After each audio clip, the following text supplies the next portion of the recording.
Bismillahirrahmanirrahim. Assalamualaikum warahmatullahi wabarakatuh. Al-Fatihah. A'udzu billahi minasy syaithanir rajim. Bismillahirrahmanirrahim.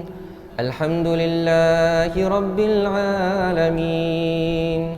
Ar-Rahmanir Rahim. Maliki yaumiddin. Iyyaka na'budu wa iyyaka nasta'in. Ihdinas siratal mustaqim. Siratal ladzina an'amta 'alaihim ghairil maghdubi 'alaihim waladdallin.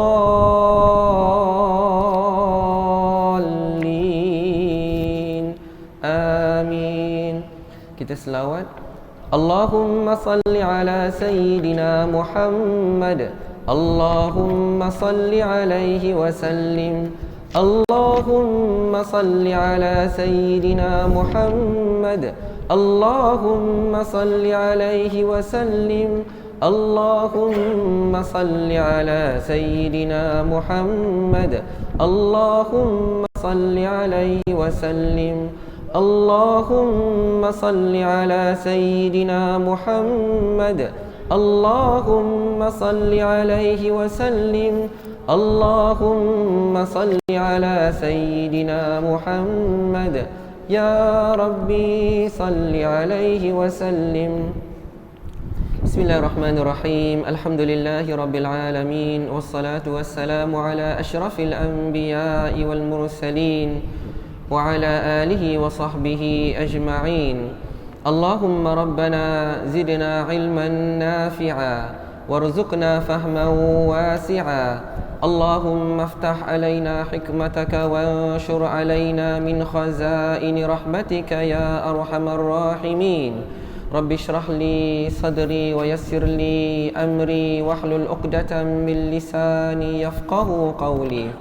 Allahumma ya muallima Adam 'allimna wa ya mufahhima Sulaiman fahhimna. Allahumma faqihna fid din wa 'allimna at-ta'wil. Amin. Amin. Walhamdulillahi rabbil alamin. Alhamdulillah, tuan-tuan dan puan-puan yang dirahmati Allah Subhanahu wa taala. Pertama sekali marilah sama-sama kita panjatkan kesyukuran kepada Allah Subhanahu wa taala. Kerana pada malam ini alhamdulillah, syukur pada Allah. Allah panjangkan umur kita. Allah berikan kesihatan yang baik kepada kita. Allah kurniakan taufik dan hidayah kepada kita. Bahkan Allah bukakan hati kita dan Allah lapangkan masa kita hingga sama-sama dapat kita datang ke rumah Allah Subhanahu wa taala pada malam ini. Alhamdulillah, sama-sama dapat kita dirikan salat fardu maghrib secara berjemaah. Alhamdulillah dan syukur pada Allah Subhanahu wa taala kerana pada malam ni sama-sama dapat kita luangkan sedikit masa berada di dalam majlis ilmu di mana kita akan sambung lagi pengajian kitab At-Tibyan fi Adab Hamalatil Quran yang dikarang oleh Al-Imam An-Nawawi rahimahullahu taala. Dan pada malam ini tuan-tuan dan puan-puan dirahmati Allah, kita akan sambung dalam bab adab-adab membaca Al-Quran, ya. Cuma pada malam ini tuan-tuan dan puan-puan dirahmati Allah, bab yang kita akan sentuh dia melibatkan kepada kefahaman makna ayat-ayat yang kita baca. Saya cuba katakan bahawa boleh jadi untuk bab ini, topik ini, boleh jadi kita usaha untuk mengamalkannya. Tapi kalau kita tidak mampu, boleh jadi kita tidak dapat mengamalkannya lah kerana dia melibatkan kepada kefahaman makna ayat. Okay. Saya mulakan, tajuknya adalah galakan memulakan bacaan dari permulaan ayat. Galakan memulakan bacaan dari permulaan ayat jika memulakan bacaan dari tengah ataupun akhir surah. Jadi tuan-tuan dan puan-puan dirahmati Allah Subhanahu Wa Taala di sini perlu kita tahu tentang istilah ibtida. Bila kita nak memulakan bacaan kita, kita kena pastikan bahawa tempat yang kita nak mulakan itu adalah sesuai untuk dimulai. Kerana ada saja tempat-tempat dalam Al-Quran tak sesuai kita bermula daripada situ, ya. Jadi tuan-tuan dan dirahmati Allah, insya-Allah kita akan jelaskan. Kata Al-Imam An-Nawawi rahimahullahu taala, apabila memulakan bacaan ibtidak, kita start. Maksud memulakan bacaan ni macam mana? Kita baru buka mushaf kan, kita buka Quran, a'udzubillahi minasyaitonirrajim, kita nak start. Jadi bila nak start tu, apabila memulakan bacaan daripada tengah surah atau berhenti pada bukan akhir surah, pembaca Al-Quran. Pembaca Al-Quran tu siapa? Kitalah tuan-tuan dan puan dirahmati Allah. Digalakkan untuk memulakan bacaan dari permulaan ayat yang saling berkaitan antara satu sama yang lain. Jadi tuan-tuan dan puan dirahmati Allah, yang ni memerlukan kepada kefahaman makna lah. Terutama mereka yang baca Al-Quran yang ada terjemahan di tepi. Itu lebih memudahkanlah tuan-tuan dan puan dirahmati Allah. Sebab apa? Bila kita baca Al-Quran yang ada terjemahan di tepi, dia akan letakkan sub-sub topik. Yang ni topik baru nak cerita. Cerita baru ada topik baru. Bila habis cerita tu ada topik baru. Jadi kita bila baca Al-Quran, tuan-tuan dan puan dirahmati Allah, bermula dan berakhir berdasarkan kepada topik. Bukannya bergantung kepada muka surat yang menjadi kebiasaan kita. Nanti saya ceritakan lagi tuan-tuan dan puan dirahmati Allah. Begitu juga apabila dia ingin berhenti. Berhenti maksudnya tuan-tuan dan puan dirahmati Allah nak selesaikan bacaannya. Contohnya bila kita habis baca, kita sebut sadaqallahul azim, dah tutup mushaf. Bila kita nak berhenti tu tuan-tuan dan puan dirahmati Allah, bukan boleh berhenti di mana-mana saja. Kerana ada saja tempat-tempat yang tidak sesuai kita berhenti di situ. Kerana apa? Boleh jadi maknanya tergantung. Tergantung lagi ceritanya ni apa sambungannya. Tiba-tiba kita dah berhenti bacaan, ya. Jadi tuan-tuan dan puan dirahmati Allah, kata Al-Imam An-Nawawi, jika dia ingin berhenti, dia hendaklah berhenti pada ayat yang mempunyai kaitan dan di akhir suatu kisah. Jadi bila habis kisah tu, habis topik tu, di situlah dia berhenti. Tak kisah walaupun dia di tengah-tengah muka surat, ataupun masih di atas lagi, baris ketiga, baris keempat, dia boleh berhenti di situ, ya. Jadi kata Al-Imam An-Nawawi rahimahullahu ta'ala, part ni yang kebiasaan kita lakukan, tapi part ini jugalah yang ditegur oleh Al-Imam An-Nawawi rahimahullahu ta'ala. Apa kata beliau? Dia tu siapa? Pembaca Al-Quran kita. Pembaca Al-Quran tidak perlu terikat dengan juzuk. Maksudnya dia pun sadaqallahul azim, dia tak perlu terikat sebenarnya. Begitulah juga dengan hizib, begitulah juga dengan a'syar. Ketika memulakan dan mengakhiri bacaan, kerana apa? Kerana boleh jadi ia berada pada tengah suatu ayat yang masih berkait dengan ayat sekitarnya. Jadi tuan-tuan dan puan dirahmati Allah Subhanahu Wa Taala, sebelum kita pergi kepada contoh-contohnya, saya bagikan penerangan sedikitlah.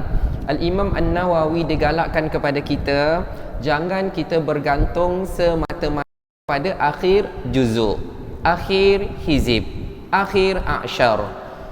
Jadi dekat situlah kita berhenti. Kerana apa tuan-tuan dan puan dirahmati Allah? Boleh jadi saja tempat yang kita berhenti itu maksudnya masih tergantung, ya. Jadi apa yang lebih elok, walaupun dah masuk juzuk baru, walaupun dah masuk hizib baru, maka teruskan sedikit sampailah habis kisahnya, habis topiknya. Itu lebih afdal daripada berhenti betul-betul di hujung juzuk, betul-betul di awal juzuk kita mulakan, ya. Jadi tuan-tuan dan puan dirahmati Allah, lepas ini ayat-ayat yang dikemukakan di dalam kitab ini merupakan ayat-ayat yang disebutkan oleh Al-Imam An-Nawawi tak sesuai, kita ibtidak, kita start daripadanya. Kerana apa? Kerana ayat-ayat tersebut berkait dengan ayat-ayat sebelumnya. Nanti saya beritahukan sedikit gambaran tuan-tuan dan puan-puan dirahmati Allah ya. Jadi sebelum saya nak pergi kepada ayat-ayat tersebut, saya nak jelaskan sedikitlah tentang kalimah juzuk, kalimah hizib dan kalimah a'syar. Sebab kita baca Al-Quran tiap-tiap hari kan tuan-tuan dan puan-puan dirahmati Allah, sekurang-kurangnya kita tahulah istilah-istilah itu. Pertama tuan-tuan dan puan-puan dirahmati Allah, dalam Al-Quran ada 30 juzuk. Itu yang memang diketahui umum. Ni semua orang kena tahu. Kalau orang tanya dalam Al-Quran ada berapa juzuk, kita kena jawab ada 30 juzuk. Yang tu jawapan tu tak boleh salah lah tuan-tuan dan puan-puan dirahmati Allah. Kemudian ya, bila cerita tentang hizib, hizib tu apa pula tuan-tuan dan puan-puan dirahmati Allah? Hizib ya, hizib nanti kena tengok kalau dalam Al-Quran tuan-tuan dan puan-puan dirahmati Allah, kalau contohnya macam pangkal juzuk, nanti dah akan tulis juzuk ke berapa contohnya, juzuk yang ke 26. Kemudian bawah juzuk 26 tu dia tulis hizib, hizib yang ke 51. Macam tu. Nanti saya jelaskanlah. Bagi setiap juzuk ada 2 hizib. Ya, bagi setiap juz satu ada 2 hizib. Ya. Maksud macam ni nak kira, dalam juz 1 ada hizib 1 dan ada hizib 2. Ya. Hizib ni dia adalah separuh juzuk, setengah juzuk. Dalam juzuk kedua ada hizib 3 dan hizib 4. Bila masuk juzuk ketiga ada hizib 5, ada hizib 6. Bila masuk juzuk yang keempat ada hizib 7 dan hizib 8. Maksudnya setiap juzuk ada hizib. Okey. Tetapi tuan-tuan dan puan-puan dirahmati Allah, bukankah kalau kita buka dalam Al-Quran, setiap helai dia ada bintang. Buka selai lagi ada bintang. Bila buka selai lagi ada bintang. Itu namanya apa? Itu 1/4. Tapi rubuk itu 1/4 itu daripada apa? 1/4 itu daripada hizib. Maksudnya kalau boleh bayangkanlah pelan-pelan kita cuba belajar tuan-tuan dan puan-puan dirahmati Allah, bayangkan juz 1 saja dulu. Juz 1 saja dulu tuan-tuan dan puan-puan dirahmati Allah. Dia ada berapa hizib? Ada 2 hizib kan? Hizib 1 dan hizib 2. Sekarang kita nak cerita hizib 1 dulu. Hizib 1 dia ada 4 rubuk. Ada 4 suku. Rubuk ni suku 1/4. Ya. Jadi dalam hizib yang pertama ada 1 hizib, hizib 1. Kemudian ada hizib 2, ada hizib 3, ada hizib keempat. Cukup 4 hizib. Minta maaf, ada 1 rubuk, ada 2 rubuk, ada 3 rubuk, ada 4 rubuk. Cukup 4 rubuk, genaplah 1 hizib. Kemudian masuk hizib yang kedua, ada rubuk yang kelima, ada rubuk yang keenam, ada rubuk yang ketujuh, ada rubuk yang ke-8. Habislah 1 hizib lagi. Nak bagi tahu, 1 juzuk ada 2 hizib. Setiap hizib ada 4 rubuk. Jadi untuk 1 juzuk ada berapa rubuk? Ada 8 rubuk. Macam itulah. Jadi setiap yang kita nampak macam tanda masjid ataupun tanda bintang itulah tuan-tuan dan puan dirahmati Allah. Boleh tunjuk ke kat dalam ni? Dia kecil sangat lah ya. Saya tunjukkan sikit ya. Kalau macam ni lah, kalau dalam mushaf ni, kalau nampak yang macam ni kan, kemudian ada tanda bintang kecil yang boleh dalam YouTube, Facebook lah yang boleh nampak ni kan ya. Macam ada tanda kan, ada tanda tulisan kecil, kemudian ada bunga ke atas dia tu. Kalau pada pangkal ayat ada bunga kan. Itulah nama dia rubuk-rubuk ya. Cuma tuan-tuan dan puan-puan dirahmati Allah, rubuk ni dia tidak kita katakan dikira secara bersambung-sambung lah, kerana rubuk ni kira 1/4. Okey, baik. Jadi tuan-tuan dan puan-puan dirahmati Allah, kenapa nak cerita pasal tadi tu? Cerita pasal juzuk, pasal hizib dan pasal rubuk. Kerana kadang-kadang bila kita nampak ada bintang tu, kat situlah kita sadaqallahul azim ya. Esok kita sambung mula dekat tempat ada bunga tu ya, ataupun bintang tu lah. Kemudian sampai satu tempat tu, sebelum sampai kepada bunga yang berikutnya, kita pun sadaqallahul azim. Nak bagi tahu kat sini tuan-tuan dan puan dirahmati Allah,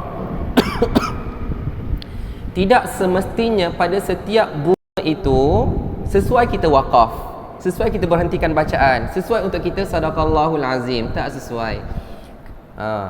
Tidak semestinya. Dan boleh jadi kebetulan tempat itu sesuai pun boleh jadi juga. Jadi tuan-tuan dan puan dirahmati Allah, apa yang Imam An-Nawawi cuba terangkan kepada kita adalah yang lebih afdal adalah kita berhenti apabila sempurna kisahnya, apabila sempurna topiknya. Itu lebih afdal berbanding kita berhenti pada akhir juzuk yang sebenarnya akhir juzuk itu ada sambung dengan awal juzuk, ataupun di hujung hizib sedangkan hujung hizib itu ada kaitan dengan hizib yang berikutnya. Jadi contoh tuan-tuan dan puan dirahmati Allah, saya mulakan dengan wa ma ubarri'u nafsi, firman Allah Subhanahu wa taala. Ni bagi gambaran sikit. Wa ma ubarri'u nafsi innan nafsa la ammaratun bis-su'i illa ma rahima rabbi inna rabbi ghafurur rahim. Nak bagi tahu tuan-tuan dan puan dirahmati Allah, wa ma ubarri'u nafsi ini adalah pangkal juzuk yang ke-13. Boleh tulislah kat tepi tu, pangkal juzuk ke-13. Okey. Artinya, tidaklah aku berani membersihkan diriku. Sesungguhnya nafsu manusia itu sangat menyuruh melakukan kejahatan, kecuali orang-orang yang telah diberi rahmat oleh Tuhanku, maka dia terselamat daripada hasutan tersebut. Sesungguhnya Tuhanku Maha Pengampun lagi Maha Mengasihani. Jadi contoh tuan-tuan dan puan dirahmati Allah, kita dah berhenti semalam pada ayat sebelum ayat ini. Maksudnya pada surah Yusuf ayat ke-52. Hari ni, malam ni kita start baca surah Yusuf ayat yang ke-53. Jadi Al-Imam An-Nawawi rahimahullahu ta'ala cuba nak berkongsi kepada kita, kalau kita start wa ma ubarri'u nafsi, sebenarnya kalau kita baca terjemahan kan, tidaklah aku berani membersihkan diriku. Sebenarnya siapa yang kata macam tu? Siapa yang kata aku tak berani membersihkan diriku? Dan tentulah kita tak tahu siapa kan. Kalau kita semata-mata tengok kepada terjemahan, kita tak tahu. Tapi sebenarnya yang menceritakan, yang berkata-kata itu adalah Nabi Yusuf alaihi salam. Jadi kita kena sambung sikit lagi supaya habislah kisah tersebut. Bukan kisah keseluruhannya, tetapi topik by topik. Kalau dalam kisah Nabi, kalau kisah dalam surah Nabi Yusuf ini ada episod by episod. Jadi kita berhentilah tempat yang sesuai. Macam tu. Manakala ayat berikutnya, wal muhsanatu minan nisa'i illa ma malakat aymanukum kitaballahi alaikum wa uhilla lakum ma wara'a dhalikum an tabtaghu bi amwalikum muhsinina ghaira musafihin famastamta'tum bihi minhunna fa'atuhunna ujurahunna faridah ولا جناح عليكم فيما تراضيتم به من بعد الفريضة إن الله كان عليما حكيما. Dalam buku kita ni tuan-tuan puan dirahmati Allah, dia dah bagi clue pada kita. Dalam kurungan dia tulis artinya, diharamkan juga kamu berkahwin dengan isteri orang lain kecuali hamba sahaya yang kamu miliki. Haramnya segala yang disebut itu, haramnya yang segala yang disebut itu baru satu perkara saja. Yang disebutkan, yang dimaksudkan dengan segala yang disebut itu adalah pada ayat sebelumnya. Jadi sebelum saya buang dirahmati Allah, wal muhsanatu minan nisa ini adalah pangkal juzuk yang ke-5. Apa maksudnya? Maksudnya bila kita wakaf, kita berhentikan bacaan kita, kita berhenti pada hujung juzuk yang ke-4. Habis juzuk ke-4 kita pun sadaqallahul azim. Sedangkan pangkal juzuk yang ke-4 itu memang terikat, tak habis lagi cerita. Dia terikat lagi dengan pangkal juzuk yang ke-5 ni, ya. Sebab akhir ayat dalam juzuk yang ke-4 Allah Subhanahu wa taala sebutkan hurrimat alaikum ummahatukum wa banatukum wa akhawatukum wa ammatukum wa khalatukum Allah bagi tahu diharamkan ke atas kalian bernikah dengan ibu kamu, dengan anak perempuan kamu, dengan saudara perempuan kamu, dengan ibu saudara kamu sebelah ayah dan ibu saudara kamu sebelah ibu kamu. Ceritanya itulah yang diharamkan kalian bernikah dengannya. Lepas tu tuk kita sadaqallahul azim. Besok kita sambung wal muhsanatu. Kalaulah tak ada dalam kurungan, kita tiba-tiba baca dan isteri orang lain. Kenapa dengan isteri orang lain? Apa hukum yang terikat dengannya? Hukumnya terikat dengan yang kamu baca semalam, iaitu kalian diharamkan bernikah dengan isteri orang lain. Macam tu. Jadi tuan-tuan dan puan dirahmati Allah, nak bagi tahu bahawa pangkal juzuk yang kelima berkait rapat dengan hujung juzuk yang keempat. Maksudnya apa? Maksudnya kalau mampu, kalau kita tahu, elakkan berhenti pada hujung juzuk yang keempat dan berhentilah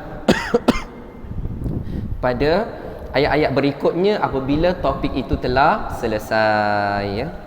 Saya bacakan tadi, sebaliknya dihalalkan bagi kamu perempuan-perempuan yang lain daripada yang disebut itu. Ya, perempuan-perempuan lain yang disebut itu kat mana? Ayat yang sebelumnya dalam juzuk yang keempat. Untuk kamu mencari isteri dengan harta kamu secara bernikah, bukan secara berzina. Kemudian mana-mana perempuan yang kamu nikmati percampuran dengannya setelah ia menjadi isteri kamu, maka berilah kepada mereka mas kahwinnya dengan sempurna sebagai suatu ketetapan yang diwajibkan oleh Allah. Kamu tidak berdosa suatu persetujuan yang telah dicapai bersama oleh kamu suami isteri sesudah ditetapkan mas kahwin itu tentang cara dan kadar pembayarannya. Sesungguhnya Allah Maha mengetahui lagi Maha bijaksana. Okey.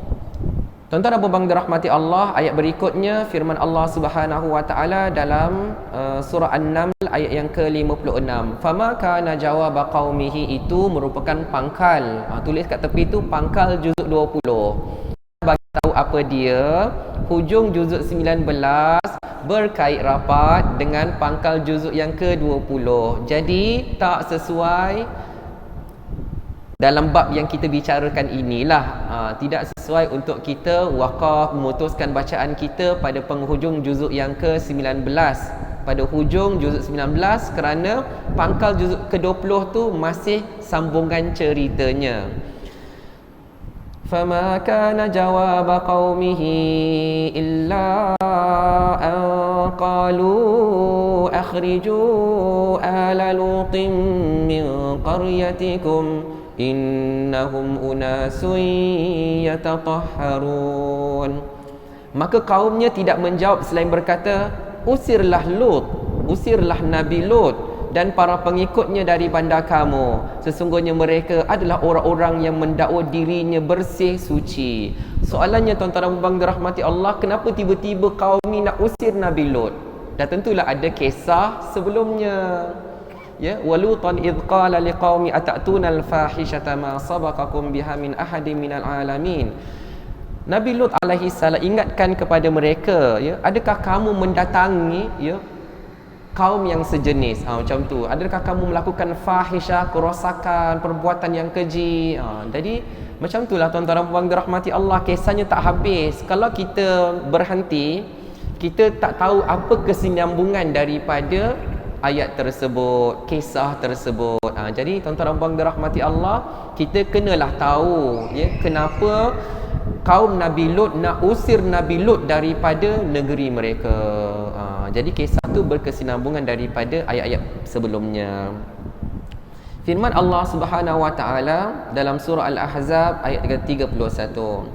وَمَنْ يَقْنُتْ مِنْكُنَّ لِلَّهِ وَرَسُولِهِ وَتَعْمَلْ صَالِحًا نُؤْتِهَا أَجْرَهَا مَرَّتَيْنِ وَأَعْتَدْنَا لَهَا رِزْقًا كَرِيمًا.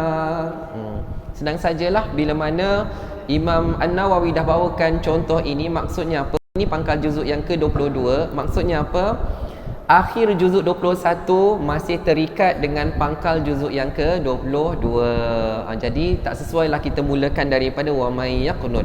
Artinya sesiapa antara kamu semua yang tetap taat kepada Allah dan Rasulnya serta mengerjakan amalan soleh, kami akan berikan kepadanya pahala amal itu sebanyak 2 kali ganda, dan kami sediakan baginya limpah kurniaan yang mulia.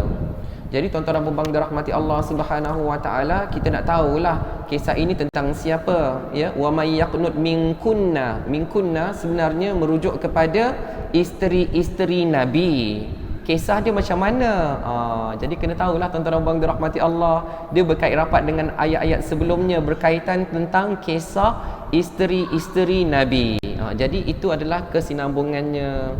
Jadi kalau boleh kalau kita tahu, kita tidaklah berhenti pada pangkal pada penghujung juzuk ke-21 dan memulakan pada pangkal juzuk yang ke-22. Firman Allah Ta'ala yang ni popular familiar dalam kalangan kita, iaitu dalam surah Yasin sendiri, ya. Bila kita baca surah Yasin ayat yang ke-28, tulis kat tepi pangkal juzuk 23, ya. Juzuk 23. Allah Subhanahu wa taala berfirman, "Wa ma anzalna ala qaumihi min ba'dihi min jundin minas samaa'i wa ma kunna muzinin." Apa maksud dia? Kami tidak menurunkan kepada kaumnya sesudah ia mati sebarang pasukan tentera dari langit untuk membinasakan mereka, dan kami tidak perlu menurunkannya. Ini cerita tentang apa, tuan-tuan dan puan dirahmati Allah? Kalau ingatlah, kalau siapa yang hafal, siapa yang selalu baca surah Yasin, kan ada kisah وَجَاءَ مِنْ أَقْصَى الْمَدِينَةِ رَجُلٌ يَسْعَى قَالَ يَا قَوْمِ اتَّبِعُوا الْمُرْسَلِينَ. وَجَاءَ مِنْ أَقْصَى الْمَدِينَةِ, datanglah ada seorang lelaki ni daripada hujung bandar, kan? Dia datang dengan cepat, datang kepada kaum dia. Lalu dia kata apa? Qala ya qaumi ittabi'ul mursalin. Wahai kaumku, ikutlah rasul-rasul ni, ikut mereka ni. Tapi apa berlaku kepada dia, tuan-tuan dan puan-puan dirahmati Allah? Dia yang menyokong rasul dan suruh kaumnya ikut rasul, apa yang berlaku? Dia dibunuh. Dia dibunuhlah. Tapi Allah Subhanahu wa taala masukkan dia ke dalam syurga. Jadi Allah Subhanahu wa taala bagi tahu, wa ma anzalna ala qaumi, Allah tak turunkan pun ke atas kaum yang membunuh lelaki tersebut tentera daripada langit untuk membinasakan mereka. Jadi kalaulah kita tiba-tiba saja, tuan-tuan dan puan dirahmati Allah, kita baca penghujung, ya, surah Yasin ni duduk antara 2 surah, hujung juzuk 22 dan pangkal masuk juzuk 23. Jadi kalaulah kita berhenti pada bima ghafara li rabbi wa ja'alani minal mukramin, sadaqallahul azim, esok kita sambung wa ma anzalna ala qaumihi. Jadi Allah tak turunkan kepada kaum siapa, kaum yang mana? Rupanya nak cerita kaum yang kamu baca semalam tu. Macam itulah lebih kurang contoh, tuan-tuan dan puan dirahmati Allah. Apa lagi? Firman Allah Subhanahu wa taala, ilaihi yuraddu ilmus saah, ya. Surah Fussilat ayat 47. Ilaihi yuraddu ilmus saah wa ma takhruju min thamaratin min akmamiha wa ma tahmilu min untha wa la illa bi'ilmihi wa yawma yunadihim ayna syurakai qalu adanna kama minna min syahid. Bang rahmatullah, tulis kat tepi pangkal juzuk 25. Kemudian saya bacakan terjemahan dia. Kepadanya ilmu pengetahuan jualah kembalinya. Jadi tuan-tuan dan puan dirahmati Allah, saya bacakan ayat-ayatnya lah. Saya bacakan ayat saja, saya skip, ya. Firman Allah Ta'ala surah Al-Jasiyah 45-33. Dulu-dulu Quran letakkan yang ini pangkal juzuk 26, ya. Tapi sekarang taklah, sekarang juzuk 26 tu dah letak pada awal surah Ahqaf. وَبَدَا لَهُمْ سَيِّئَاتُ مَا عَمِلُوا وَحَاقَ بِهِمْ مَا كَانُوا بِهِ يَسْتَهْزِئُونَ. Firman Allah Subhanahu wa taala dalam surah Az-Zariyat Qala fama khatubukum ayyuhal mursalun. Itu pangkal juzuk yang ke-27. Begitu juga. Okey, jadi yang pangkal juzuk semua dah disebutkan oleh Al-Imam An-Nawawi. Sekarang begitu juga pada hizib seperti firman Allah Subhanahu wa taala. Ini pangkal hizib pula. Allah Subhanahu wa taala berfirman, "Wadhkurullaha fi ayyamin ma'dudat, faman ta'ajjala fi yawmayn fala ithma 'alayhi, wa man ta'akhkhara fala ithma 'alayhi, liman ittaqa, wattaqullaha wa'lamu annakum ilayhi tuhsyarun." Jadi ini kisah tentang haji, sedangkan ayat-ayat sebelumnya masih cerita tentang haji. Jadi belum habis lagi cerita tentang haji. Kalau kita berhenti pada ayat sebelumnya, maka belum lengkap lagi ceritanya. Samalah juga dengan firman Allah Subhanahu wa taala daripada surah Ali Imran ayat 15. Qul a'unabbi'ukum bi khairin min dhalikum lilladzina ittaqaw 'inda rabbihim jannatun tajri min tahtihal anharu khalidina fiha wa azwajun mutahharatun wa ridwanun minallah wallahu basirun bil ibad. Sadaqallahul azim. Kata Al-Imam An-Nawawi, bagi semua contoh ayat ini dan seumpamanya, pembaca Al-Quran sepatutnya kitalah tidak memulakan dan menghentikan bacaan di situ kerana ia berkaitan dengan ayat sebelumnya. Macam saya dah terangkanlah ya, juzuk 23, hujung juzuk 22 berkait rapat dengan pangkal juzuk ke-23. Jadi tak sesuailah kita berhenti di situ. Janganlah seseorang terpedaya dengan ramainya orang daripada kalangan pembaca Al-Quran yang berbuat demikian serta tidak menjaga adab-adab ini dan tidak memikirkan maksudnya. Jadi tuan-tuan dan puan dirahmati Allah, kalau kita tak ada kemampuan, tak tahu dah habis kisah ke belum habis kisah, dah habis topik ke belum habis topik, kita tak tahu tu, maka dimaafkanlah. Tapi kalau kita tahu tuan-tuan dan puan dirahmati Allah, kata Imam An-Nawawi, walaupun semua orang buat macam tu, semua orang berhenti hari ni pada hujung juzuk 22, esok dia start pangkal juzuk 23. Kemudian ataupun hari ni dia akhir dengan juzuk 24, esok dia start dengan pangkal juzuk 25. Walaupun semua orang, ramai orang buat macam tu, kata Al-Imam An-Nawawi, janganlah terpedaya ya. Walaupun ramai orang buat macam tu, tapi sebenarnya bukanlah itu cara yang tepat. Ya, walaupun kita kata, "Ustaz, saya berhenti dekat akhir juzuk Ustaz, dan esok saya mulakan awal juzuk Ustaz." Walaupun kita katakan macam tu, yang lebih afdal adalah menghabiskan topiknya, menghabiskan kisahnya. Lalu Imam Nawawi bagi nasihat, ikutilah hadis yang diriwayatkan oleh Al-Hakim Abu Abdullah dengan sanadnya daripada As-Sayyidul Jalil Al-Fudail bin Iyad radhiyallahu anhu, katanya, janganlah kamu berasa bimbang bila berada di jalan-jalan petunjuk kerana ahlinya yang sedikit, dan janganlah terpedaya dengan kuantiti orang binasa yang ramai. Kekurangan orang yang melalui suatu jalan tidak akan memudaratkan diri kamu. Maksudnya, walaupun ramai orang buat macam tu, tak apalah. Walaupun yang ikut cara kamu, yang berhenti pada akhir kisah, akhir topik tu tak ramai, tak apa. Sebab itu lebih afdal ya. Jangan terbedayalah walaupun ramai buat macam tu. Ya. Tapi nak bagi tahu tuan-tuan dan puan dirahmati Allah, kalau ada kemampuan ya, kalau ada kemampuan. Sebab kita tahu ramai yang kita terutamanya orang Melayu, mungkin kita tak dapat nak membezakan kisah-kisah tersebut, melainkan kita merujuk kepada terjemahan Al-Quran, baru kita tahu. Okey. Berdasarkan maksud ini, ulama berkata, membaca satu surah yang pendek, satu surah pendek, sebab setiap surah ni dia lengkap. Dia tak ada macam satu surah itu ayat berikutnya tu dia terkait ya.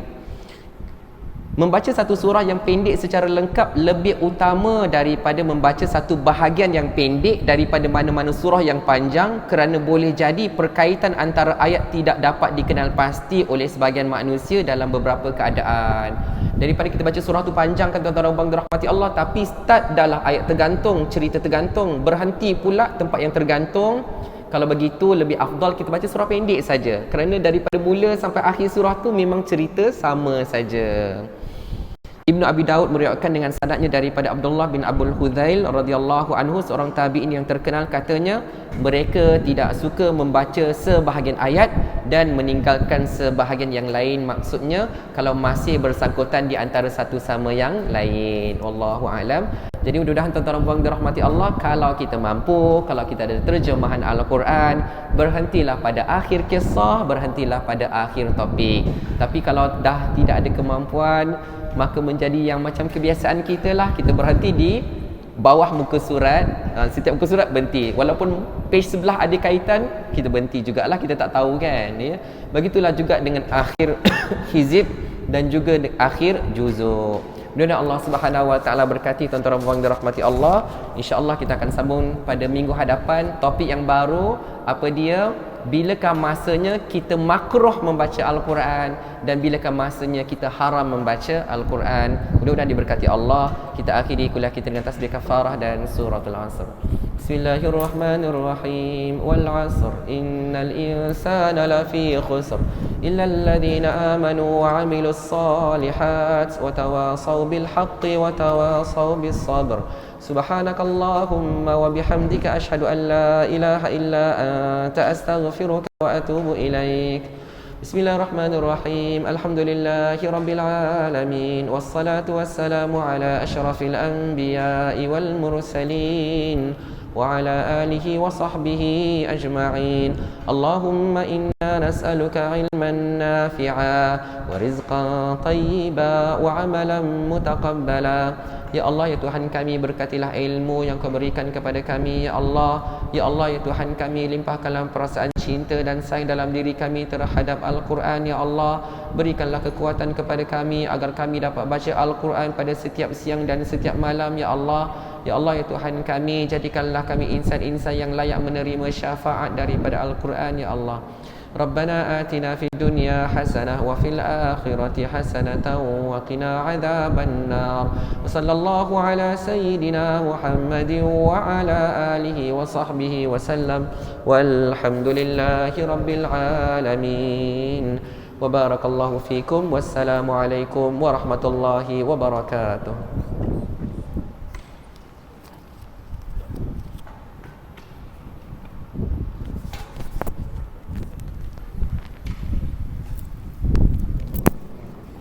Berarti ni tadi ada jemaah wanita. Oh. Ya. Ya.